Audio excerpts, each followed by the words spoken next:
ఎడారిలో జలధారలు. రచన doctor K Job Sudarshan. నీవు నాకు దాహమునకిమ్మని నిన్ను అడుగుచున్నవాడెవడో అది ఎరిగి ఉంటే నీవు ఆయనను అడుగుదువు, ఆయన నీకు జీవజలమిచ్చునని చెప్పెను. యోహాను 4:10. భౌతిక పదార్థములలో నీరు విలువైనది. ప్రభు తనను జీవజలంతో పోల్చుకోవడం నీటి యొక్క అమూల్యతను తెలుపుతుంది. ఎడారుల్లో నీటి బుగ్గల చుట్టూ మనుషులు నివాసం ఏర్పరచుకుంటారు. ఒక నీళ్ల బావిని కాపాడుకోవడం కోసం యుద్ధాలే జరుపుతుంటారు.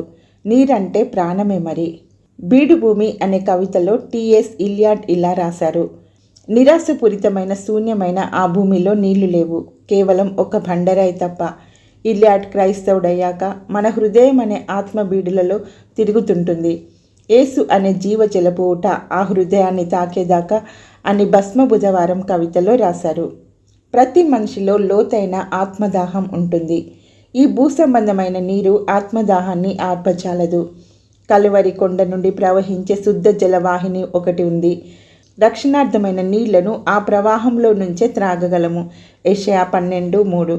నా యందు విశ్వాసముంచే ప్రతి ఒక్కరు వచ్చి ఆ జీవజలాన్ని త్రాగి దాహం తీర్చుకోమని, ఆ నీరు అతనిలో ఉబికే నీటి బుక్కగా ఉంటుందని యోహాను 7:37 యేసు చెప్పాడు. ఆ కలువరి కొండకు వెళ్ళావా? ఆ నీరు రుచి చూసావా? ప్రకటన 22:17. దేవుడే ఇలా అంటున్నాడు: దప్పిగొనిన వారిని రానిమ్ము, ఇచ్చయించు వానిని జీవజలములను ఉచితముగా పుచ్చుకొననిమ్ము. స్వస్థతనిచ్చే ఆ జలాల దగ్గరికి ఎప్పుడు వెళ్తానా అని నా మనసెత్తి నీకు ప్రార్థన చేస్తాను. శాంతినిచ్చే ఆత్మ, ఆ ఆదరణకర్త, నా వైద్యుడా, ఎవరిలో ఆ నీరు దొరుకుతుందో నా ఆత్మ అక్కడికి వెళ్ళగలుగునుగాక. నా హస్తాల కంటిన భూసంబంధమైన మురికినంతా కడిగివేయు.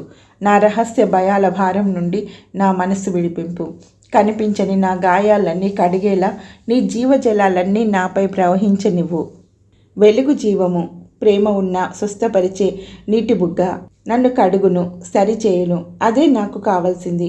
నా హృదయంలో ప్రవేశించి ఎడారి ప్రదేశాన్ని విమోచించి నా ప్రభు స్తుతిని యోగ్యమైన పూదోటను దానిలో ఏర్పరచు. క్రీస్తు, మా జీవజలమా, మా లోతైన దాహాన్ని, మా హృదయ వాంఛలను నువ్వే తీర్చగలవు.